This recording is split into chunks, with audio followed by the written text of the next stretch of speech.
Swayam Prabha. Digital India. Educated India.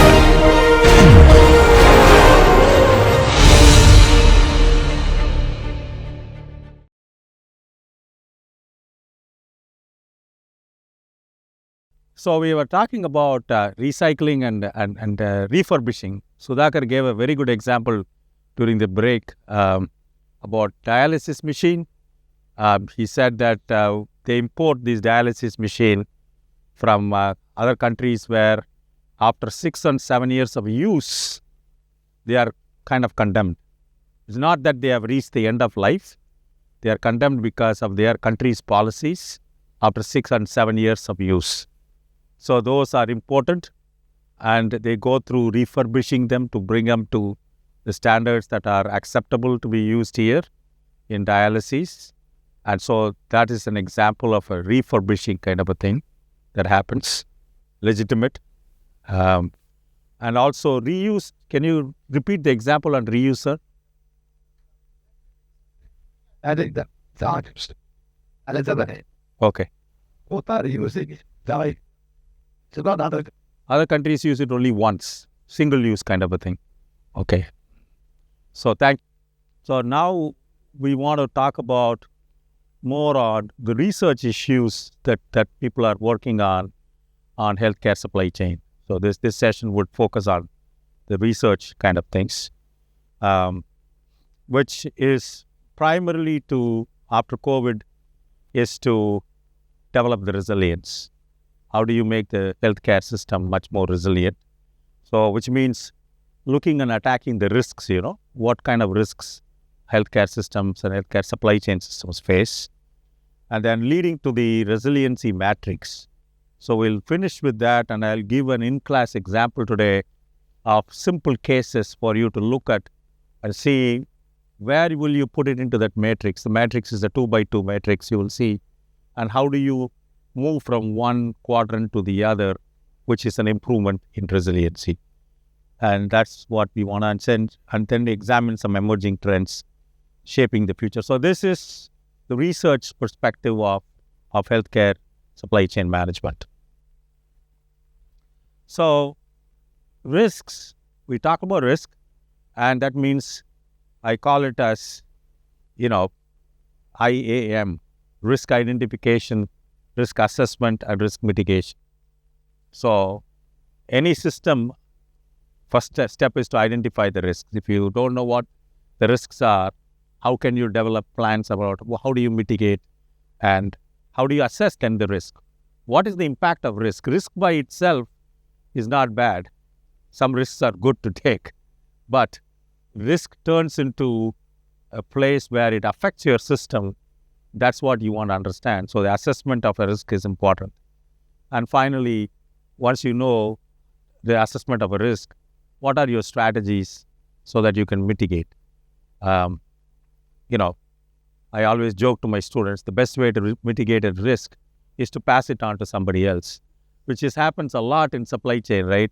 When you don't want it, you write in a contract and give it to your supplier. Your supplier holds.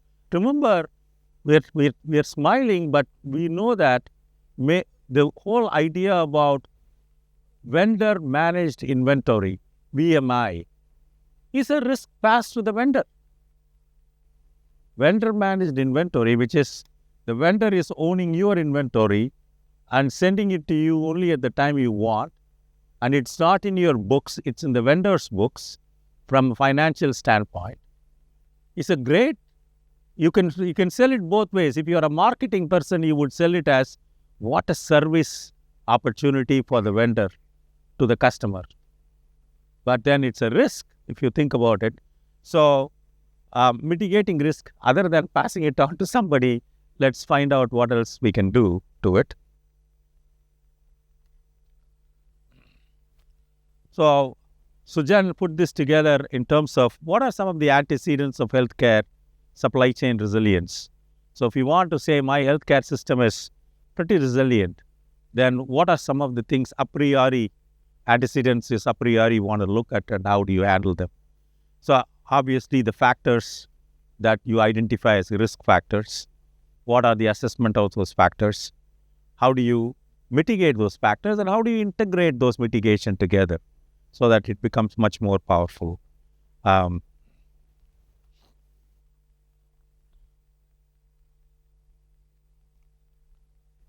Let's look at each one of them, right? So that's what we are trying to do. Let's look at first the identification aspect. What are some of the variables that affect? The first important thing is organizations to know that they have to identify risks. Surprising to say, I mean, we all go to work, we all do our things. We are not trained and tuned to say, how do I understand risks in my work related to my professional work that I do, not personal risks. Professional work that I do, how do I identify risks? I can identify my performance risks, right? I have to work hard. I have to, do more things, all those kind of, I'm talking about professional area that we are working and what the risk is. So the promote risk identification practices in supply chain, that has to be multiple organizations, right? At your level, at the organizational level, at the supplier level, and even at the customer level. The customer is not sharing demand properly. When Walmart, this great example they give in the US, right? Walmart and Procter & Gamble as examples. Procter & Gamble is the one that manufactures shampoos. The Pantene and other type of shampoos as from Procter & Gamble. Then Walmart is a retailer that is selling it either online or in person to customers. Now, what do we know about shampoos? Do you think the demand for shampoo is going to be like this and no demand at all, and like that, no demand? It's going to be pretty even. Based on your market share, people are going to use shampoo similarly, and so there's a market share. Then why do we want to do an inventory system that does like that? Which happens a lot because of people speculating, pricing speculations. Once upon a time, it used to be that I'm going to put some products on sale. And that was the way people drove these kind of what we call as functional products. It's a functional product. It's not a fashion product that has a seasonality. So what Walmart did was, and then Walmart would not share what it sells to the customers with Procter & Gamble. Procter & Gamble will not share any of its marketing campaigns with Walmart. So it did not benefit anybody. It was just doing this to your inventory rather than being it smooth. So what Procter & Gamble and Walmart did is we are going to collaborate together. So we're going to do our own forecasting, but we are going to share that forecast. If the forecast that you do, Procter & Gamble, and I do, Walmart, is within 5% variance, we don't care. We just go. Anything beyond that 5% range, we will talk. Why are you forecasting more than what I am or less than what I am? Is there something that you know that I don't? So that kind of a culture was brought in across the supply chain between two powerful players to show that the technique today is called collaborative planning, forecasting, replenishment. CPFR. Collaborative planning, forecasting, replenishment. CPFR, yeah. Forecasting and replenishment. So a way to make sure that people are sharing data, information, if it improves the supply chain's performance as a whole. So coming back to our risk factors, how do you promote such things across organizations, suppliers, and customers? Hold all suppliers accountable for supply chain security. I mean, if things don't move on time as guaranteed, how does that affect supply chain? Sometimes educate suppliers about supply chain practices, security practices, and then focus on any breaches that happen. More items are sent ahead of time because you are trying to clear your inventory. There used to be one point, today it's all gone, where big corporations, when it came to year-end and making sure their books look good, would think about, strategize which country I need to hold inventory based on currency differences. right? If you move to a current country whose currency is dropping or whatever, compared to the currency in your country where you are filing your tax reports, that has a big impact. So all these kind of things were played as a role for financial improvement, but they were security breaches for supply chains. So healthcare supply chain risk identification is the first thing. Once we have identified, then how do you look at healthcare supply chain risk assessment becomes the second part of it, which is you need to create key process indicators. What does assessment mean to you? Is it a forecast error? Could be an assessment. So you need to set those indicators, right? Remember, go back to our Ishan. Ishan had an indicator. 4 weeks of demand he was holding, but still he ran into a shortage.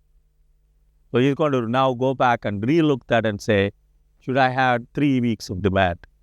Or what else should I use as a sub-assessment as in opposed to the main assessment that I have? So create process indicators is that what that means.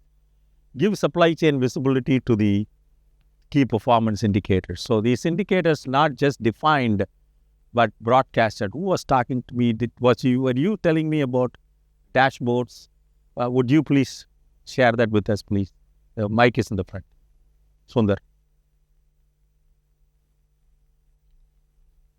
When you went to Atlanta Hospital, is that? Conference at Atlanta, and we had a hospital tour. It was called Wellstar Hospital. And I was surprised to see that they had a very industry-like approach for the patients who were there getting surgeries, or patients who were treated, or even for the patients who were attending post-operative care.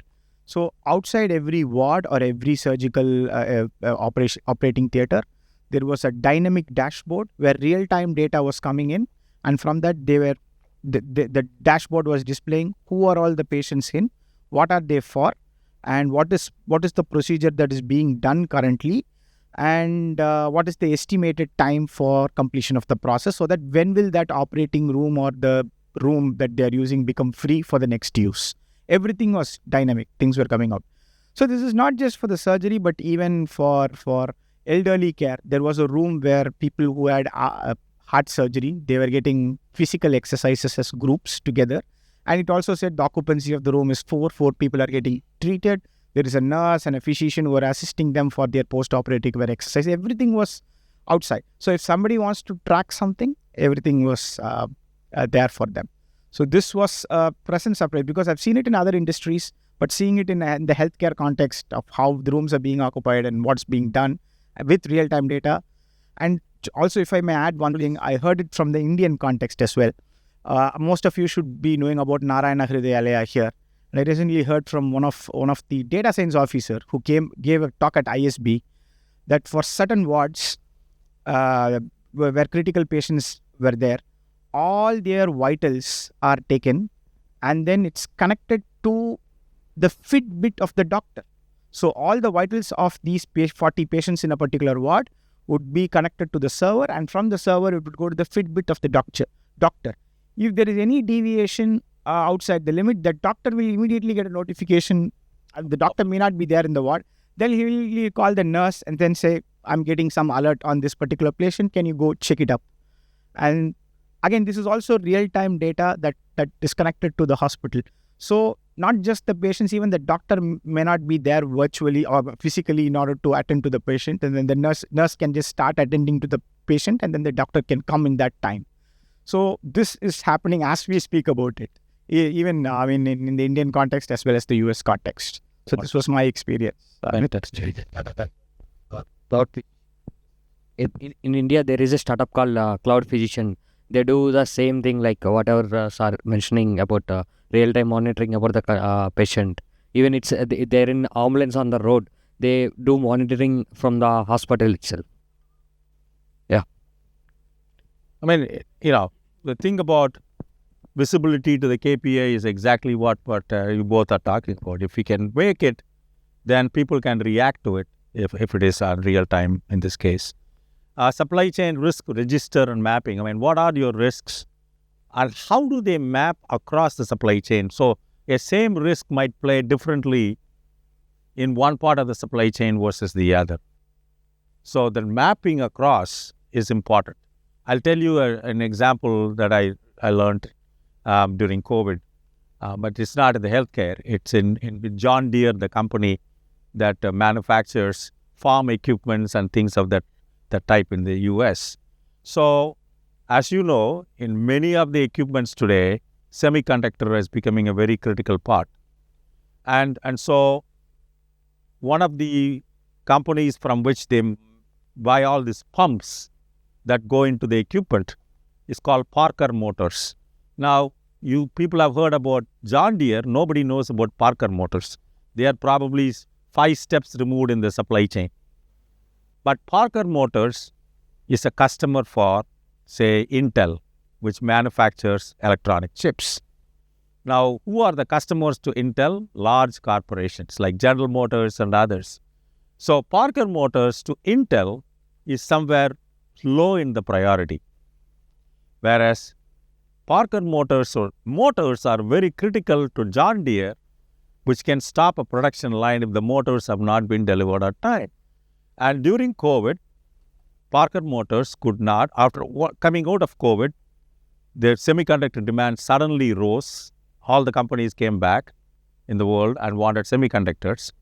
Everywhere you wanted 5G and other kind of things.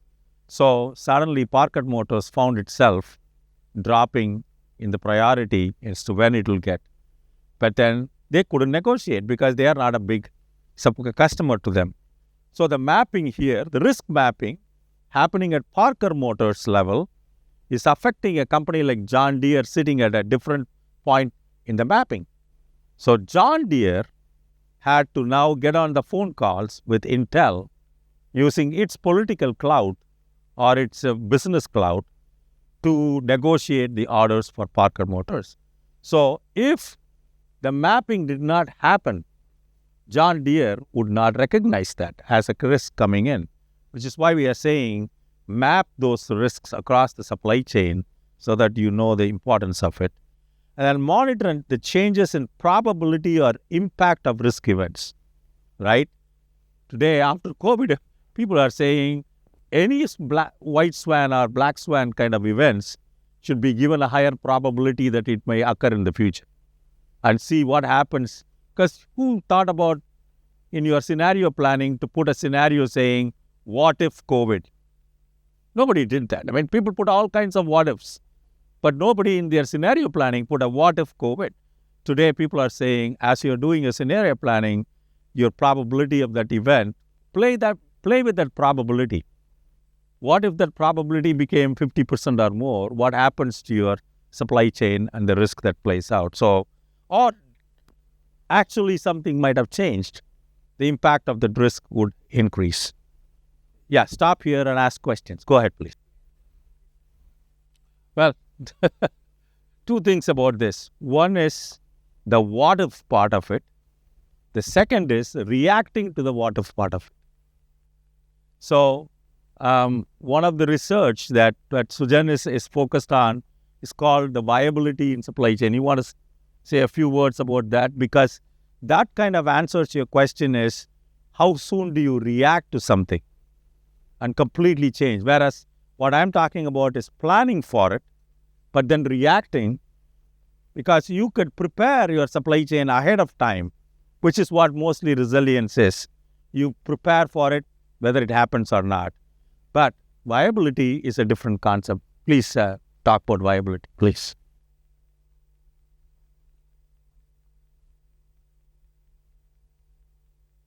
Thing is that before COVID, mainly all of the supply chain was mainly focusing on supply chain resilience.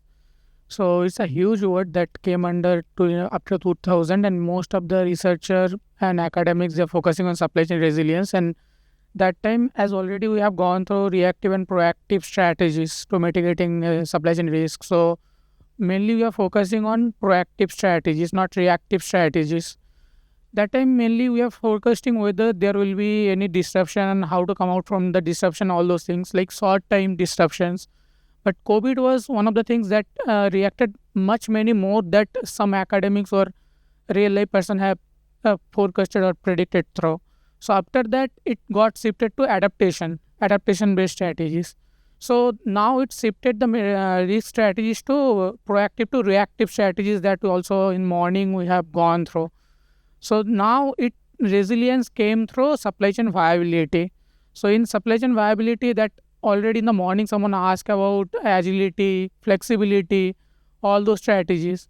So along with all those strategies that have been defined in supply chain resilience, it came to adaptation of different strategies along with digitalization, digital twin, all have been embedded in supply chain viability. Though as a researcher, we thought also that as a viability or as resilience as improved to viability, it can be in future. It can predict more uncertain based disruption, or it can come up through better. Yeah, please. So the answer to the question that, first wave, second wave, third wave, now fourth wave, what would happen? Okay. In fact, I would say first wave and second wave is difficult. By fourth wave, you have already some learning. Okay. And, whenever we talk about probability, if you see that, is it really, really this event has occurred for the first time? So there is a probability 1 in 100 years, right? When last pandemic came, one. So there is something called there is another study called system dynamics. In system dynamics, you have some kind of framework susceptible, infectious, and then there is one R. R is, I think, again, recovery. Correct. So there are models which can be used, okay, based on, your first wave, second wave, if infection happened, how many survived, and then how many casualties happened, why that happened, can we predict? That's what, if you see during COVID, John Hopkins were doing almost daily basis, their reports were generating. So that's where, the key is. We have data, can we learn from that data and, accordingly, because, we need to plan the vaccines also. Vials are very important, okay? So that's all, that would help us in, assessing the probability. From the data, we can assess what is the likely chance, how this will go further. Okay, so It is.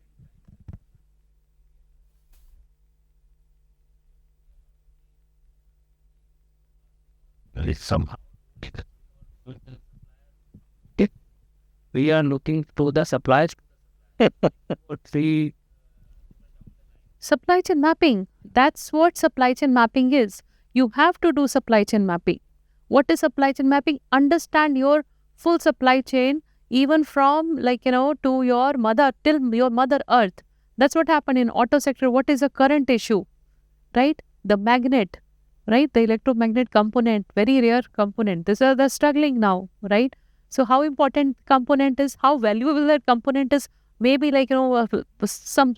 some 7 or 8% by value of the whole car. But if it won't be available, and in supply chain where it might be, is it first year, second year, we don't know. It might be 5th or 6th year in supply chain. So that's why supply chain mapping is very, very important, okay?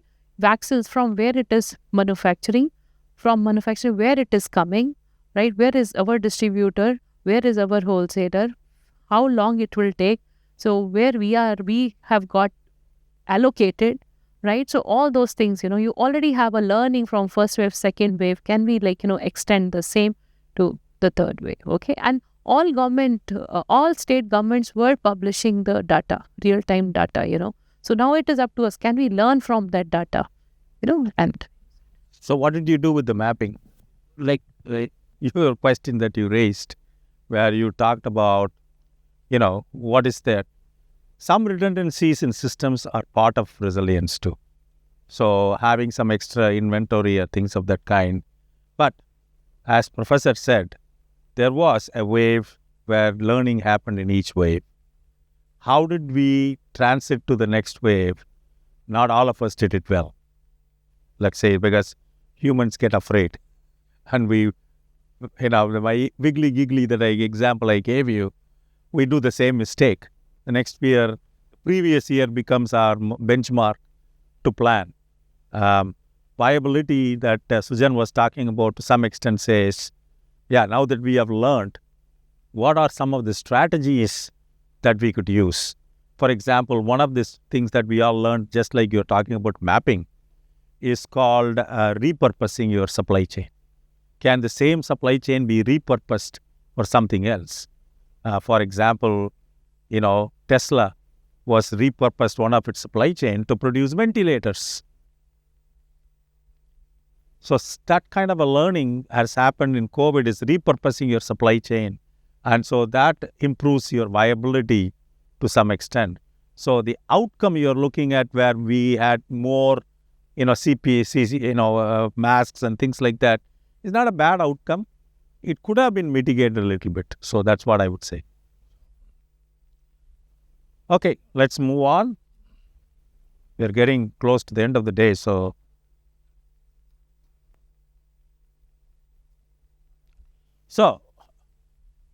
your answer was in the next slide. I forgot.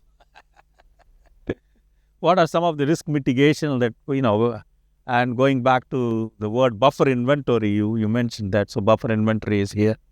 So that is still there, because there was a question that was asked of me by a lot of industries in the US. Is just-in-time dead? This was the question that was raised after COVID. Because, you had to speculate. I would say just-in-time was more of a philosophy. Just-in-time never said you should not have inventory. It only said you should have the right inventory at the right place. So it just makes sure that in some parts of your supply chain, as you rightly said, as you're mapping, if your supplier end of things by having more inventory is not going to contribute as much as having inventory at your end or at the next level with your customer, that's not a bad inventory to strategy to plan. So the mapping kind of tells you, where do you want to hold the inventory? At extreme times, you need to have more buffer. At some times, you'll have less buffer. So that's a decision under your control. But where to have the inventory is decision to come through viability and other things. So buffer inventory by itself is not wrong. Same thing about multi-source. Yes, please, go ahead. Sure. The question is very basic question. Just in time is basically saying not in my place. I will be just in time and I will do it in a pull sort, but somewhere else it's still business as usual push sort, where he already has his known forecast for a particular item and is preparing it. So it's just happening at our place just in time. It's not across the chain. Truly speaking, no. But practically speaking, yes. Truly speaking is that person that is supplying to you should do the same analysis as you are doing at your end to say, what is my just-in-time policy? But then, because they are providing you with that insurance, because they are your insurance, they are going to add some buffer, definitely. But they can still operate a just-in-time type of and be a pull from the next line. If they prefer not to do that, that's their decision. So just-in-time does not say the next person should not be just-in-time. But the point is, they have a service obligation to you at the next point. So they definitely might have a buffer stock that might be, and again, as the gentleman here said, that buffer stock's value might be lower because as it comes to you, your value might increase as it goes into your product. Then with involvement of parties is also a part. Maybe I can see, like I can look at this considering me as the sole supplier to the last party, but he may have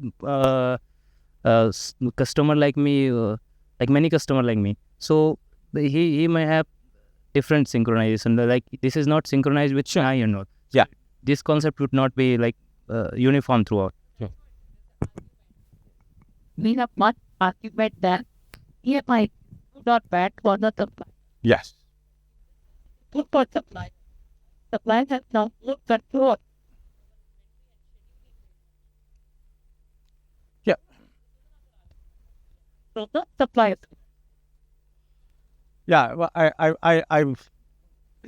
there's a huge literature that talks about where should inventory be held and what use it is. I'll give you an extreme example of that. Anybody heard the term scan-based trading? Scan-based trading. Imagine you are a supplier. What happens normally? I am the customer. You send products to me and then you invoice. I pay. There may be some payment terms. This is normal. The moment this truck leaves your factory, if it is sending goods to me, at some point the risk is transferred to me. That's the relationship. Maybe once it hits my dock. But imagine scan-based trading is only when I sell the product, that is my product into which your product goes in, and I am selling it, and it is scanned at a counter, does the inventory transfer from you to me, which means you hold that extreme risk till the product sale is happened. That is called scan-based inventory. Why the hell would anybody agree to that kind of a strategy as a supplier? Yes, tell me why. Well, would the supplier lose you as a customer if the supplier says, I don't want to do that? Okay, so it's a threat in the business. Yeah. So that could be a distress. More than distress is a distress. But in the example I'm giving you, there was a milk distributor in the US that is producing milk products that are going through a retailer. So the retailer said, only when they scan, when a customer buys, would the product inventory shift from the supplier to the owner, which is the retailer. Now, why would the supplier agree? Because the risk stays still. What if this product goes bad at the time of scanning? It's a milk product. The risk is still with the supplier. The answer in this question was, the retailer is a huge retailer in the US and gave shelf space guaranteed to the supplier. Because in retail, the competition is shelf space. How much shelf space you get versus your competition gets. Visibility. It's a huge, it's a physical store. Not an online store. Online store is different. Talking about a physical store. So this customer, the retailer in this case, gave the same shelf space to this supplier across 2,000 stores, which is a huge deal.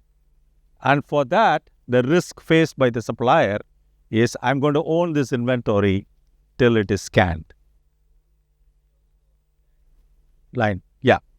Anyway, let's get to this. So we talked about the buffer inventory. We talked about, multi-sourcing, agility. How agile are you to variabilities? What flexibility? You talked about that. Effective communication. We have talked about healthcare supply chain mitigation as a strategy. Crisis respondent teams. We have learned a lot, I think, through COVID in terms of how to create one, how to work with your partners on that. Employee cross-training is a very critical part of that, because we sometimes feel, during the COVID, we had this, right? Somebody falls sick. People had to manage multiple kind of systems and especially IT kind of a training, if somebody doesn't train up. Any extra capacity that you can create, the repurposing was something like that. Did you develop a supply chain risk culture? I think this is the biggest thing that has come out. Are we telling us that we are out of time? No. I'm ready to quit.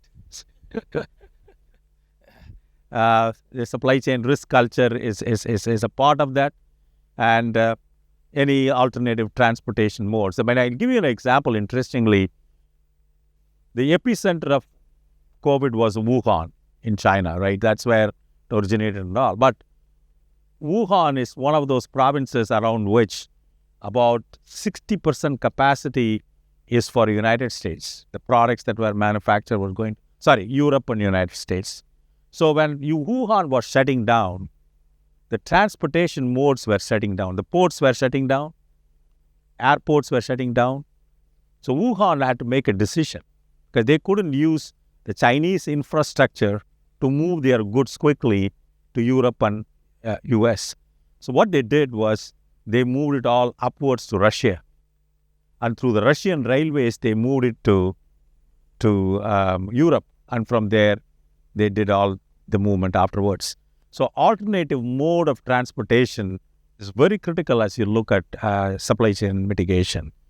And then we talked about healthcare supply chain integration as part of the resiliency. So which means what you talked about, how collaborative risk planning happens.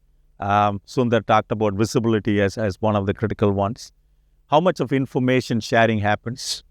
I hope COVID has taught that information sharing is not a bad thing, it's a good thing in terms of what you have and what you need.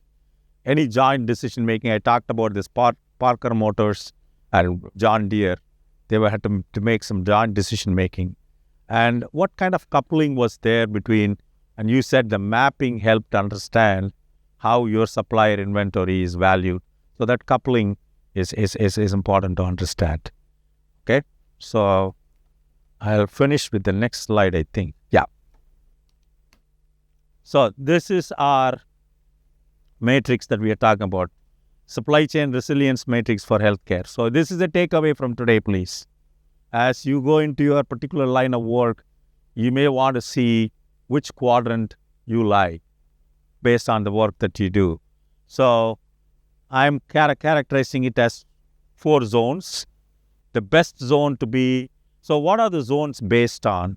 How much spending goes into resilience as a company and how much commitment you have to the resilience as a company. So both on the high side, high commitment and high spending, organizational spending is the quadrant number 1, which we call the resilience zone. So what are the characteristics there? You're building a supply chain resiliency is viewed as an ongoing process, not an individual project. It's not a one-time deal. It's a continuous kind of a deal. High spending on digital investment happens there. You want to know more. If you want to know more about your assets, you need to have some digital presence with your assets. So how do you do that? And need not be real investment that are very high. Today, a lot of cloud-based tools are there to help you out. What are the short-term and long-term focus on addressing immediate supply chain concerns and building a competitive advantage? So what are 2 months and 5 months kind of a thing? What's your long-term looking like in your particular risk factors? So doing that kind of exercise, if you have the culture of doing it and learning from it, then you fall into the resilient zone. Now you can say, I'm spending high, but my organizational commitment is low, which means a lot of supply chain resiliency is done through individual projects. I'm going to work on one particular project that helps me understand visibility in that project, but not as a strategy across. So high spending on supply chain operations, but focus is on only immediate supply chain concerns. So that falls into your inefficient zone. Then you come down where the organizational spending is low. And let's look at quadrant 3, which is where you have the high commitment though. The characteristics is building supply chain resiliency is viewed again as an ongoing process, not an individual project, just like resilient zone. So spending constraints limit supply chain improvements to niche, not enterprising solutions. That is, it happens between 2 nodes, but not as an organizational level.